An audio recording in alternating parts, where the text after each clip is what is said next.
அனைவருக்கும் வணக்கம். இது உங்கள் Karur classic kitchen. Restaurant style chicken tikka இல்லைன்னா தந்தூரி சிக்கன் எப்படி சுலபமான முறையில் வீட்டில் இருக்கிற இன்க்ரீடியன்ஸ் வச்சு செய்யலாங்கிறத இந்த வீடியோவில் பார்க்க போகிறீங்க. ஸ்கிப் பண்ணாமல் பாருங்கள். 2 டிப்போட ரெசிபியும் இன்க்ளூட் பண்ணியிருக்கேன்.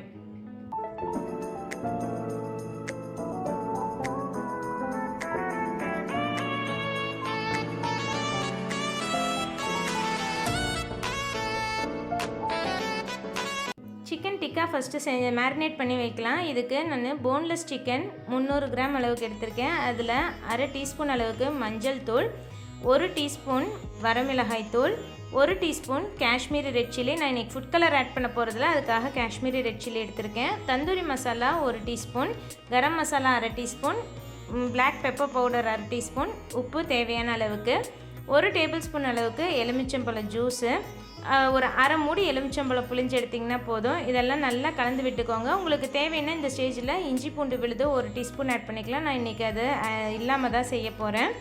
இது கூட ஒரு 2 டீஸ்பூன் அளவுக்கு நல்லா திக்கான தயிர் ஆட் பண்ணிக்கோங்க. நமக்கு மீட் வந்து கொஞ்சம் டெண்டர் ஆகிறதுக்கு இந்த எலுமிச்சம்பழம் ஜூஸும் தயிரும் ஹெல்ப்ஃபுல்லாக இருக்கும். நல்லா இந்த மாதிரி கலந்து வச்சு ஒரு 2 மணி நேரம் இந்த சிக்கன் வந்து மேரினேட் ஆகணும். அதனால் நல்ல மசாலாலாம் எல்லா பீஸ்லேயும் படுற மாதிரி கலந்து வச்சுருங்க. நான் இன்றைக்கி வெறும் சிக்கன் மட்டும் ஆட் பண்ணாமல் இது கூட கொஞ்சம் ஹெல்த்தியாக இருக்கணுங்கிறதுக்காக 2 வெஜிடபிள் ஆட் பண்ண போகிறேன். யூஸ்வலாக எல்லா டிக்காலையும் ஆட் பண்ணுற மாதிரி தான் க்யூப்டு ஆனியன், பெரிய வெங்காயத்தில் க்யூப் பண்ணி எடுத்த ஒரு வெங்காயமும் 1 குடமிளகாயும் உள்ளே சேர்த்திக்கோங்க. இது வந்து இந்த மாதிரி ஸ்கொயர் ஷேப்பில் கட் பண்ணிக்கோங்க. குடமிளகாயும் வெங்காயமும் அப்போ தான் நம்ம சிக்கன் சைஸ்க்கு இது கரெக்டாக இருக்கும். இந்த மாதிரி இதையும் இது கூடவே கலந்து மேரினேட் பண்ணி வச்சிடலாம். இதெல்லாம் கலந்து விட்டு ஒரு 2 மணி நேரம், குறைஞ்சது 1 மணி நேரமாவது இது மேரினேட் ஆகணும். இதை வந்து நல்லா கலந்து விட்டு மூடி போட்டு 1 மணி நேரம் இது 2 மணி நேரம் இது மேரினேட் ஆகிறதுக்கு ரெஸ்டிங் டைம் விட்டுருங்க. நம்ம இதுக்கு 2 டிப் செய்ய போகிறோம். ஃபஸ்ட்டு வந்து க்ரீன் சட்னி. இதுக்கு ஒரு மிக்சர் ஜாரில் 3 பல் பூண்டு, ஒரே 1 பச்சை மிளகா, காரம் அதிகமாக இருந்ததுன்னா 1 பச்சை மிளகா போதும், 1 துண்டு அளவுக்கு இஞ்சி, இது கூட சுத்தம் பண்ண கொத்தமல்லி தலை ஒரு அரை கப். கொத்தமல்லி வந்து நம்ம எவ்வளோ புதினா எடுக்கிறோமோ அதில் பாதி இருந்தால் போதும். 1 கப் அளவுக்கு புதினா. இதையும் நல்லா கழுவிட்டு சுத்தம் பண்ணிவிட்டு உள்ளே சேர்த்திக்கோங்க. இது கூட தேவையான அளவுக்கு உப்பு, நான் ஒரு 1/4 டீஸ்பூன் அளவுக்கு உப்பு சேர்த்திக்கிறேன். ஒரு அரை டீஸ்பூன் போல் வறுத்து பொடி பண்ண சீரகத்தூள், 1 டீஸ்பூன் அளவுக்கு எலுமிச்சம்பழ சாறு. இதெல்லாம் நல்லா ஃபஸ்ட்டு பிளெண்ட் பண்ணி எடுத்துக்கிட்டு இது கூட 2 டேபிள் ஸ்பூன் தயிர் சேர்த்திக்கோங்க. தயிர் சேர்த்து நல்லா இந்த மாதிரி அரைச்சி எடுத்துக்கிட்டிங்கன்னா நம்மளோட க்ரீன் சட்னி ரெடி. இது வந்து எல்லா தந்தூரி ஐட்டமுக்கும் ஒரு டிப்பாக யூஸ் பண்ணுறதுக்கு நல்லாயிருக்கும். அடுத்து பால், முட்டை, எண்ணெய் இது எதுவுமே சேர்க்காம நம்ம ஒரு மயனைஸ் ரெடி பண்ண போகிறோம். அதுக்கு ஒரு 15லேருந்து 20 முந்திரியை சுடுதண்ணியில் ஒரு 5 நிமிஷம் ஊற வச்சுட்டு அதை எடுத்துக்கோங்க. கூட ஒரு 5 டேபிள் ஸ்பூன் அளவுக்கு தண்ணி. இந்த முந்திரி வந்து நல்லா பேஸ்ட்டாக அரைப்பட்டு வரணும். அதுக்காக தண்ணி ஒரு 5 டேபிள் ஸ்பூன், நம்ம ஊற வச்ச தண்ணியவே ஆட் பண்ணிக்கலாம். வெள்ளை மிளகு வந்து நான் ஒரு 8 மிளகு சேர்த்திக்கிறேன். நல்லா காட்டமாக இருக்கும். அப்படி உங்களுக்கு வெள்ளை மிளகு இல்லைன்னா மிளகுத்தூள், வெள்ளை மிளகுத்தூள் சேர்த்திக்கலாம். கொஞ்சமாக உப்பு, 1/4 டீஸ்பூன் அளவுக்கு பெப்பர் பவுடர், 1 டீஸ்பூன் அளவுக்கு வினிகர், 2 பல் பூண்டு, ஒரு 1/4 டீஸ்பூன் சர்க்கரை.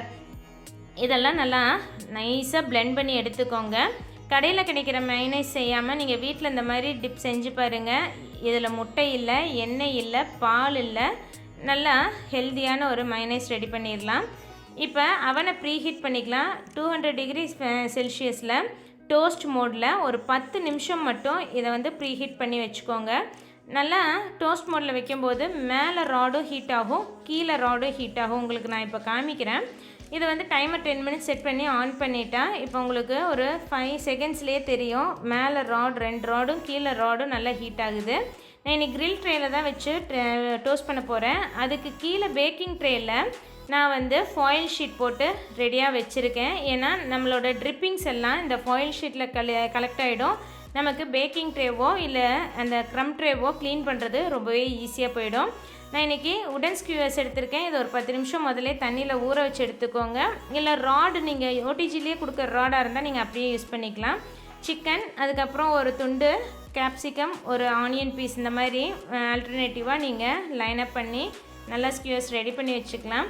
நம்ம குச்சி எதுக்கு ஊற வைக்கிறோம்னுங்க, நம்ம ஹார்டாக இருக்கும், இந்த மாதிரி குத்தும் போது நமக்கு குச்சி உடையாமல் இருக்கும். அதுக்காக ஒரு 10 நிமிஷம் ஸ்குயர் ஸ்டிக்கை வந்து நீங்கள் தண்ணியில் ஊற வச்சுட்டு இந்த மாதிரி நீங்கள் எல்லாமே குத்தி எடுத்து வச்சுக்கலாம். எனக்கு இன்றைக்கி மொத்தம் 5 ஸ்குயர் ஸ்டிக்ஸ் வந்து கிடச்சிது. மிச்சம் இருக்க மேரினேஷனில் ஒரு டேபிள் ஸ்பூன் எண்ணெய் இல்லைன்னா உருக்கின வெண்ணெய் கலந்து எடுத்து வச்சுக்கோங்க. இது வந்து ஆப்ஷனல் தான். நீங்கள் எண்ணெய் இல்லாமல் செய்யணும்னு நினச்சிங்கன்னா எண்ணெயை ஸ்கிப் பண்ணிவிட்டு அந்த மேரினேஷன் மட்டும் அப்பப்போ நடுவில் எடுத்து வச்சு தடவிக்கலாம். இப்போ ஸ்குயர்ஸ் எல்லாம் க்ரில் ட்ரேயில் லைன் அப் பண்ணியாச்சு. அடியில் பேக்கிங் ட்ரே வந்து ட்ரிப்பிங்ஸ் எல்லாம் கலெக்ட் பண்ணுறதுக்கு ஃபாயில் ஷீட் போட்டு ரெடி பண்ணியாச்சு. OTG வந்து 10 மினிட்ஸ் ப்ரீ ஹீட் பண்ணியாச்சு. சென்டர் இதில் வந்து நம்ம க்ரில் ட்ரேவை ப்ளேஸ் பண்ணிவிட்டு அதுக்கு கீழே நம்ம பேக்கிங் ட்ரே ஃபாயில் ஷீட் போட்டு வச்சுருக்கிறத நீங்கள் வச்சிட்டிங்கன்னா உங்களுக்கு அந்த ட்ரிப்பிங்ஸ் எல்லாம் அதில் கலெக்ட் ஆகிக்கும். இப்போ நம்ம OTGயை க்ளோஸ் பண்ணிவிட்டு அதே டெம்பரேச்சர் 200 டோஸ்ட் மோட்லேயே 35 நிமிஷம் டைமிங் செட் பண்ணிக்கோங்க. நமக்கு தந்தூரி சிக்கன் வந்து ரெடியாகி வர்றதுக்கு 35 நிமிஷம் கரெக்டாக இருக்கும். 20லேருந்து 30 நிமிஷம் மேக்ஸிமம் வைப்பாங்க. மசாலாவில் அந்த பச்சை வாடை போகணும்னா 35 நிமிஷம் வேணும். ஒரு 20 நிமிஷத்துக்கு கழித்து அதை வந்து வெளியே எடுத்து நம்ம எண்ணெய் கலந்து வச்சுருக்க ரிமைனிங் மேரினேஷன் எண்ணெய் கலந்து வச்சுருக்கோம்ல அதை வந்து நல்லா தடவி விட்டுருங்க. இந்த சைடு ஒரு சைடு தடவி விட்டுட்டு திருப்பி வச்சு மறுபடியும் அடுத்த சைடும் தடவி எடுத்துக்கலாம். சப்போஸ் உங்கள் வீட்டில் OTG இல்லைன்னா இதே மாதிரி ஸ்கியூவர்ஸ் எல்லாம் ரெடி பண்ணிவிட்டு தோசைக்கல் இல்லைன்னா க்ரில் பேன் இல்லைன்னா ஒயர் மெஷ் வச்சு டைரெக்டாக அடுப்பில் வச்சும் நீங்கள் தந்தூரி ரெடி பண்ணிக்கலாம். எல்லாமே வந்து நல்லா டேஸ்ட் கொடுக்கும். டைரெக்டாக அடுப்பில் வச்சு நீங்கள் பண்ணும்போது கொஞ்சம் ஜாக்கிரதையாக இருக்கணும். ரொம்ப கருகி வந்துடாமல் பார்த்துக்கணும். எல்லா பக்கமும் வேகிறதுக்கு சுற்றி சுற்றி விட்டு வேக வச்சு எடுத்துக்கோங்க. க்ரில் பேன் இருந்ததுன்னா கொஞ்சமாக அதில் எண்ணெயோ இல்லை பட்டரோ சேர்த்திட்டு ஸ்கியூவர்ஸ் ஸ்டிக்கை வச்சு நீங்கள் 2 பக்கம் நல்லா டோஸ்ட் பண்ணி எடுத்துக்கலாம். மறுபடியும் ஒரு 20 நிமிஷம் வச்சு 15 நிமிஷம் வச்சு எடுத்தாச்சுங்க. நம்மளோட தந்தூரி சிக்கன் ரொம்பவே சூப்பராக ரெடி ஆகிடுச்சு. ஃப்ளஷ் வந்து நல்லா வெந்து வந்துடும். இந்த 35 நிமிஷத்தில் சிக்கன் வந்து நல்லா வெந்து வந்துடும். ஏற்கனவே நம்ம மேரினேட் பண்ணி வேறு வச்சுருக்கோம். நீங்கள் சர்வ் பண்ணும்போது கூட ஆனியனும் லெமனும் வச்சு இந்த 2 டிப்போட சர்வ் பண்ணிங்கன்னா கண்டிப்பாக குழந்தைங்கள்லேருந்து பெரியவங்க வரைக்கும் எல்லோரும் விரும்பி சாப்பிடுவாங்க. ஹோட்டல் டேஸ்ட்டில் அப்படியே வீட்டில் இருக்கிற மசாலா வச்சு நம்ம ஈஸியாக ரெடி பண்ணிட முடியும். நான் இன்றைக்கி இஞ்சி பூண்டு கூட ஆட் பண்ணல. உங்களுக்கு வேணும்னா நீங்கள் இஞ்சி பூண்டு ஆட் பண்ணிக்கலாம். அதே மாதிரி தந்தூரி மசாலா வந்து ஆப்ஷனல் தான். சப்போஸ் உங்கள்கிட்ட தந்தூரி மசாலா இல்லைன்னா மற்ற மசாலா ஆட் பண்ணிக்கோங்க. கூட கொஞ்சம் சீரகத்தூளும் கொத்தமல்லி தூள் மட்டும் ஆட் பண்ணிக்கிட்டிங்கன்னா கரெக்டாக போயிடும். டெண்டராக இருக்குது பாருங்கள். மீட்டை நம்ம கட் பண்ணும்போது ஈஸியாக கட் ஆகி வந்துடும். நல்லா ஜூஸியாகவும் இருக்கும். உங்களுக்கு எந்த டிப் பிடிக்குதோ அந்த டிப்போடு வச்சு நீங்கள் சாப்பிட்லாம். அதே மாதிரி மைனேஸ், எல்லா மைனேஸும் முட்டையும் எண்ணெயும் வச்சு செய்வாங்க. ஹெல்த்தியாக வேணும்னு நினச்சிங்கன்னா குழந்தைங்களுக்கு இந்த மாதிரி முந்திரி வச்சு மைனேஸ் நீங்களே வீட்டில் ரெடி பண்ணி கொடுங்க. குயிக்காக இதோட நியூட்ரிட்டிவ் வேல்யூ பார்த்துடலாம். நான் இன்றைக்கி எடுத்துருக்கிற 300 கிராம் சிக்கனுக்கு உண்டான வேல்யூஸ் மட்டும்தான் நான் இங்கே கொடுத்துருக்கேன். 2 டிப்பு வந்து நான் ஆட் பண்ணலை. 2 டிப்போட நான் நியூட்ரிட்டிவ் வேல்யூ ஆட் பண்ணேன்னா இன்னும் வேல்யூஸ் வந்து வேரி ஆகும். நான் இங்கே கொடுத்துருக்க வேல்யூஸ் வந்து சிக்கன் டிக்கா ஒரு ஸ்கியூவர், இப்போ நம்ம 5 ஸ்கியூவர் செஞ்சோம், ஒரு ஸ்கியூவருக்கு உண்டான வேல்யூ தான் நான் இங்கே உங்களுக்கு ஷேர் பண்ணியிருக்கேன். ஹெல்த்தியான இந்த டிக்காவை நீங்களும் வீட்டில் செஞ்சு பார்த்துட்டு எனக்கு கமெண்ட் போஸ்ட் பண்ணுங்கள். இந்த வீடியோ உங்களுக்கு பிடிச்சிருந்ததுன்னா லைக் பண்ணிவிட்டு மறக்காமல் உங்கள் ஃப்ரெண்ட்ஸ் கூடயும் ஷேர் பண்ணிக்கோங்க. இது வரைக்கும் எங்கள் சேனலுக்கு சப்ஸ்கிரைப் பண்ணாமல் பார்த்துட்டு இருந்தால் சப்ஸ்கிரைப் பண்ணிவிட்டு கூடவே பெல் ஐக்கானில் ஆளுங்கிற ஆப்ஷன் செலக்ட் பண்ணி வச்சுக்கிட்டிங்கன்னா எந்த ஒரு வீடியோஸும் மிஸ் பண்ணாமல் பார்க்க முடியும். தேங்க்ஸ் ஃபார் வாட்சிங்.